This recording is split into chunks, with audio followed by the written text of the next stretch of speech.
प्रिय बंधुओं, हम लोगों को अपनी जन्म कुंडली को बीच बीच में देखते रहना चाहिए। यदि जन्म कुंडली में 3, 6, 8, 11, 12 इन भावों के स्वामियों की दशा अथवा अंतरदशा चल रही है, अथवा गोचर में पापक ग्रह जन्म राशि या लग्न में या 4, 8, 12 इन घरों में आ गए हों, तब हमको आर्थिक, शारीरिक और पारिवारिक कष्ट की अनुभूति होती है। बंधुओं, अगर ये परिस्थितियां उत्पन्न हो गई हों तो आप इन ग्रहों का जप करें अथवा करवाएं। सभी ग्रहों की संख्या अलग अलग बताई है।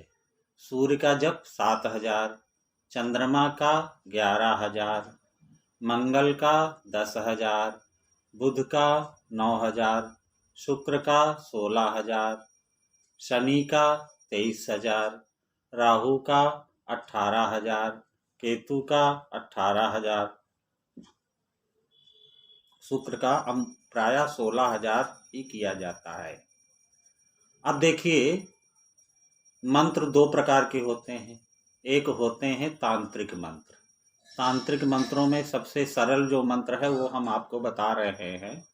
सूर्य का है ओम घृणी सूर्याय नमः, चंद्र का है ओम सोम सोमाय नमः, मंगल का है ओम अंग अंगारकाय नमः, बुध का है ओम बुम बुधाय नमः, बृहस्पति का है ओम ब्रीम बृहस्पतये नमः, शुक्र का है ओम शुम शुक्राय नमः, शनि का है ओम शम शनैश्चराय नमः, राहु का है ओम राम राहवे नमः, केतु का है ओम केम केतवे नमः।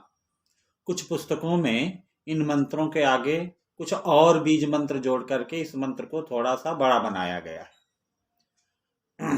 जब कोई ग्रह 1 वर्ष या इससे कम अवधि के लिए आपके अनिष्ट कारक हो रहा हो, तब आपको तांत्रिक मंत्र का अनुष्ठान कराना चाहिए।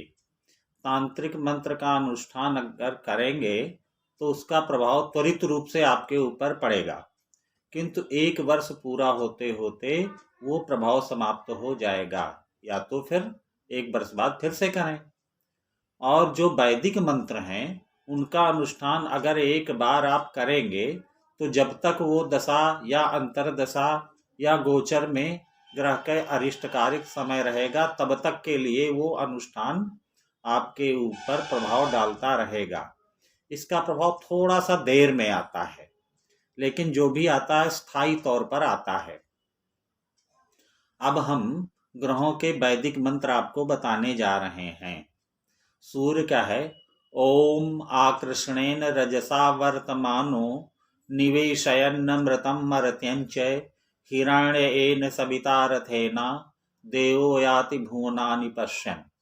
चंद्रमा का है ओम इमं देवा असपत्नग्वं सुअध्वं महते छत्राय महते ज्येष्ठाय महते जानराज्यायेन्द्र सेन्द्रियाय इम ममुष्य पुत्र ममुष्य पुत्रमस्यै विषयेक ओमी राजा सोमोष्माकं ब्राह्मणानाग्वं राजा।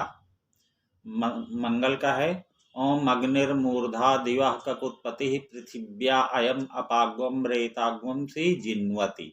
बुध का है ओम उद्बुद्ध स्वाग्ने प्रतिजाग्रहि त्वमिष्टापूर्ते सद्गं सृजेथा मयञ्च अस्मिन् सधस्थे अध्युत्तरस्मिन् विश्वे देवा जजमानश्च सीदत। बृहस्पति का है ओम बृहस्पते अतिजदर्यो अर्हाद्विमद विभाति क्रतुमज्जनेखु यद्दीदयच्छवसरित प्रजात तदस्मासु द्रविणं धेहि चित्रम्। शुक्र का है ओम अन्नात् परिश्रुतोरसं ब्रह्मणा व्यपिबच्छत्रं पयः सोमं प्रजापति ऋतेन सत्यमिन्द्रियं विपानग्वं शुक्रमन्धस इंद्र सेन्द्रियमिदं पयोमृतं मधु। शनि का है ओम शन्नो देवीरभिष्टय आपो भवन्तु पीते संयोरभिस्रवन्तु नः। राहु का है ओम कयानश्चित्र आभूवदूती सदा वृधा सखा कयास चिष्ठया भृता। केतु का है ओम केतुं कृण्वन्न केतवे पेशो मर्या अपेशसे समुखद्भिरजायथा। बंधुओं, जो ग्रहनिष्ठ है उसकी निर्धारित संख्या में जप करने के बाद हमको हवन भी करना चाहिए। अगर आप शुक्र और चंद्र का जप कर रहे हैं तो काला तिल का उपयोग न कर करके सफेद तिल का उपयोग करें। से सभी ग्रहों में आप काला तिल का उपयोग कर सकते हैं। हवन सामग्री बनाइए और ग्रहों की एक विशेष समिधा होती है। समिधा माने लकड़ी। सूर्य के लिए मदार, चंद्रमा के लिए पलाश जिसको कि देहात में छूल भी कहते हैं, मंगल के लिए खदिर माने कत्था, बुध के लिए अपामार्ग जिसे लटजीरा भी कहते हैं, बृहस्पति के लिए पीपल, शुक्र के लिए गूलर, शनि के लिए शमी, राहु के लिए दूर्वा और केतु के लिए कुश। हवन सामग्री में जब हवन करें ग्रह का तो एक एक लकड़ी साथ में डालते जाएं घी लगा करके। इस प्रकार आप हवन संपन्न कर लें, पूर्णाहुति कर लें। यदि संभव हो तो इन ग्रहों से संबंधित जो सामग्री है उसे भी आप दान करें तो आपके ग्रह बिल्कुल अनुकूल हो जाए। किस ग्रह में कौन सी सामग्री का दान करना चाहिए ये हम विस्तृत रूप से आगे बताएंगे। वैसे हम आप लोगों को सलाह देते हैं कि भले ही प्रतिवर्ष करना पड़े, अगर स्वयं कर रहे हैं तो आप तांत्रिक जप करें। वैसे अगर निर्धारित संख्या में एक बार आपने तांत्रिक जप कर लिया, हवन कर लिया और दैनिक रूप पूजा में एक माला नित्य प्रति जप करते रहेंगे जब तक वो ग्रह खराब है तब तक के लिए, तो फिर आपको दोबारा ये अनुष्ठान नहीं करना पड़ेगा। और यदि वैदिक करवाना है तो किसी वेद के जानकार आचार्य से करवाना उत्तम रहेगा। नवग्रह आपके अनुकूल रहे यही मेरी कामना है। और यदि कोई ग्रह शुभ घरों का मालिक है लेकिन कमजोर हो रहा है तो उसका जप या दान न करें, उससे संबंधित रत्न धारण करना चाहिए। इसके विषय में भी हम आगे बताएंगे। बोलो श्री सीताराम।